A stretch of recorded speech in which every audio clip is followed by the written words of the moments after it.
Hello world, my name is Paul Finney. I am the owner of Finney's Homebrew Emporium here in Christchurch, New Zealand, and this is my first YouTube cast, I suppose.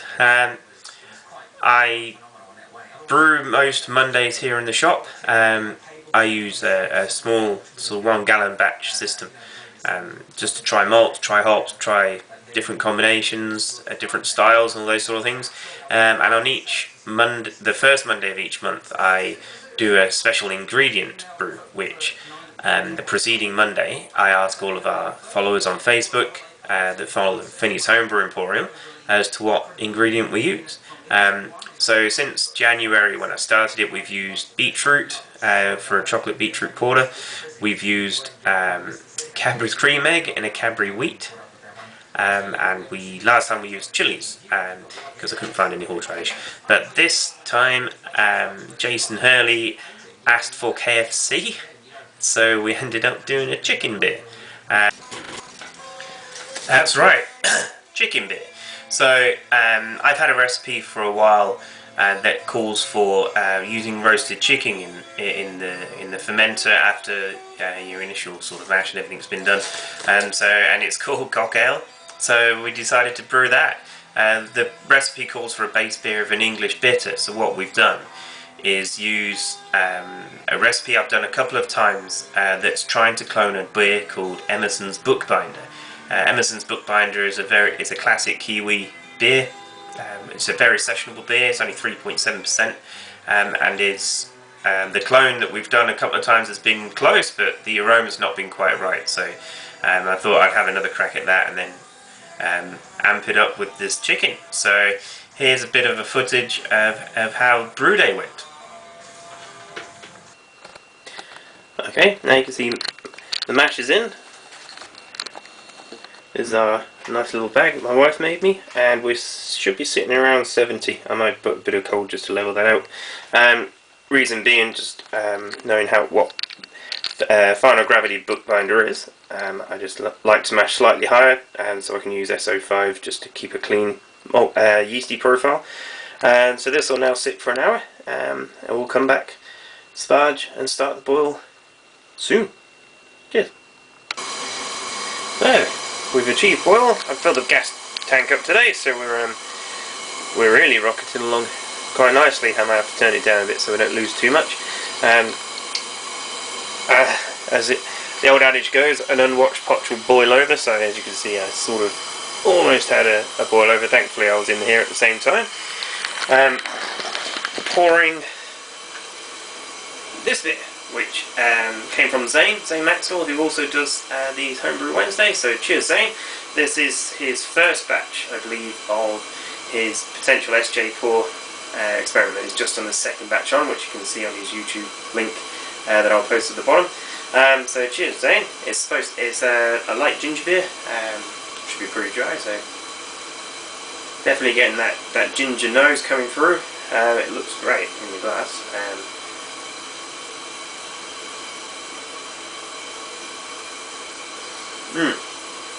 yeah, pretty good. Nice dry finish. Ginger is still coming through, and real nice, easy drinking ginger beer for the summer days, which we didn't have too many of this last year in Canterbury. But yeah.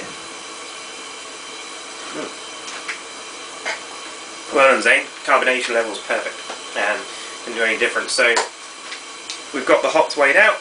I'm just going to boil it for 70 minutes. My efficiency was slightly low, so we're just going to boil it down a wee bit more just to get that extra few gravity points, because being a low beer it should only be 139 to start with. So we'll come back and we'll start adding the hops later. So yesterday we brewed the base beer for our cock ale. Here it is, sitting in the in the shop. There's a nice krausen forming at the top there, and we've got positive pressure in the airlock, so everything seems to be sealed, which is good. So now for the next part, what we need to do is create the chicken needs to be processed to be added in. So this is the recipe I've had for a while for this cocktail, and on it says you got to roast a large chicken, and then take about half the bones in a plastic bag, cover it with a tea towel, and then break them with a hammer. So I assume we've got to pick out the marrow. So instead of just a regular roasted chicken, we've got KFC, because we got asked to use KFC in the beer this month. So this is last night's leftovers. I've picked out 200 grams of the bones and what have you, but I'll sort of judge by the time we get into it as to how much of that I'll use. I've also got 85 grams of raisins and 350 ml of Chardonnay, and then some nutmeg to go in it. So I'll get on to whacking them and cracking them open and seeing what sort of thing we create, and hopefully we'll put it in the bowl and sit it overnight for 24 hours, and then find a way of getting it into the fermenter tomorrow, which will be interesting. So bear with us. Alright, that is possibly the weirdest thing I've done as part of making a beer, and there's no real precedent for how mashed up bones should be when they go into a beer. So I've ended up with this, which is totally disgusting. So Jason, you're really going to have to come and drink this one with me. But so to that, we'll just add the raisins, the Chardonnay,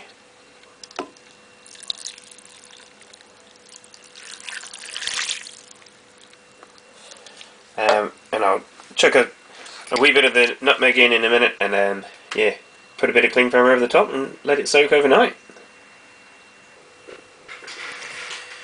So here we go for the next part of our beer. We've had the chicken soaking overnight with the raisins and with the nutmeg and the wine. So the beer's been fermenting now for a day or so. You can see there's stuff going up and down in there.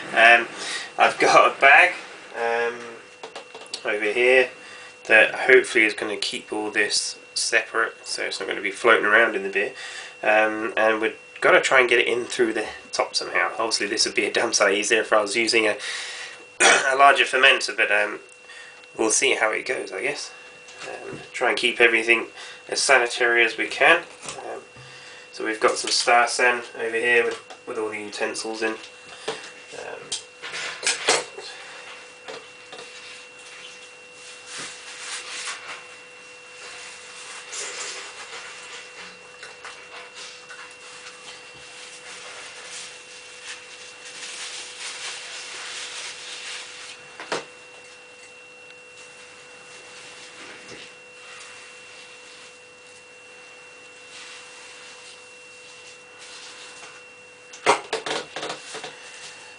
So as you can probably see, it's quite a thin, small opening. So we're going to have to be quite selective of how we get the stuff in. Obviously, I've never done this before, but I guess we'll see what we can fit in the top.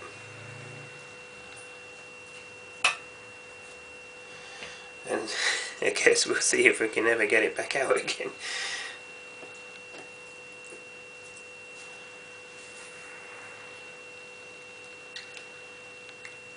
I may not end up putting all of this in, because we'll just see how much space it takes up, really.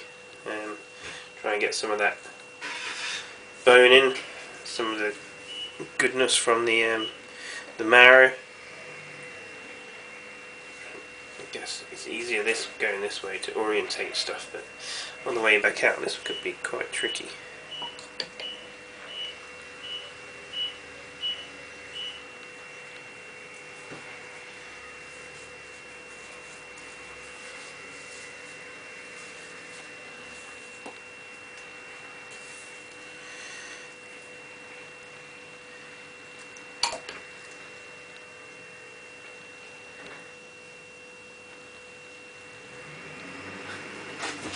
What am I doing?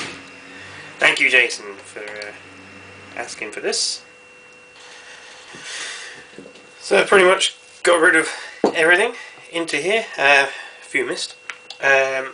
now what I've got to do is try and get the rest of the bag in, seal it up so the stuff doesn't fall into the beer, and then I'm going to tie just a wee bit of something on it so we can fish it out at the end. But pretty messy job, and I'm pretty sure they tell you not to do this in all the manuals regarding, you know, cleanliness and what have you, but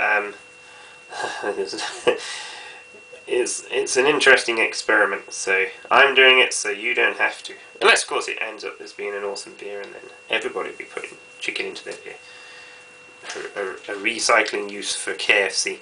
So, if we tie that, we've got my little poking device here. If we can poke that down into there. What was that piece of thread?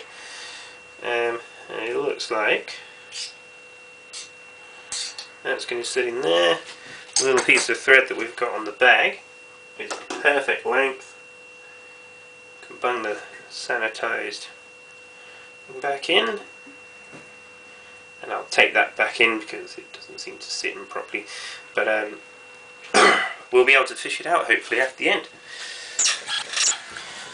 So that was our first beer cast. Thanks for coming. Hopefully this chicken beer turns out okay and tastes good. Later on today I'm going to be brewing an English bitter, which is for my birthday, which is in a month, so hopefully that goes well. And then on camera probably next week I'll be brewing an ESB, hopefully in the shop, trying to add to our partial mash range, but I want to test out the kit first, so we'll do that on Monday. So thanks for watching, catch you soon, cheers, bye bye.